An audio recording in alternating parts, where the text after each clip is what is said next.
Aaminin ko, isa sa pinakaayaw kong gawin sa bahay ang maglinis ng sahig. Lalo na kapag ang daming alikabok, buhok at balahibo ng alaga. Parang kahit kakalinis mo lang, may kalat na ulit. Kaya sobra akong natuwa nang subukan ko itong Simplast Vacuum. Magaan lang siya, madaling gamitin at ang lakas ng suction. Kahit mga pinong alikabok sa sulok at ilalim ng mesa, nasisip-sip niya agad. Ang gusto ko pa rito, hindi ko na kailangan ng walis. Kapag walis kasi ang gamit ko, mas lalo lang nagkakalat kung saan-saan napupunta ang alikabok. Isang gamit lang, laki na nababawas na kalat. Mas mabilis ang paglilinis at mas may oras ka pa sa ibang bagay. Gamit na gamit ko nga pala ito lalo sa tindahan. Pati na din sa kwarto, sa table at sa mga bintana ng bahay. Pwede nga pala siyang iklian at pwede din siyang mahaba. Pati na nga sa mga spider web dito sa bahay. Ito na rin ang ginagamit ko na pantanggal. By the way, 2 years ko na pala itong ginagamit. At sasabi ko nga na talagang sulit bilhin dahil bukod sa maganda ay napakatibay. Ganito lang naman guys, kadami yung nakuha kong dumi at alikabok sa ating Simplast Vacuum.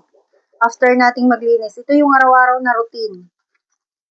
OMG, di ba? Yung akala mo okay na yung walis, hindi pa pala sapat. Kaya naman kung katulad mo rin ako na gusto ng malinis na bahay pero ayaw gumugol ng sobrang oras sa paglilinis, baka ito na ang hinahanap mo. So ano pang hinihintay mo? I-check mo na ang basket at mag-check out ka na. Salamat! Bye-bye!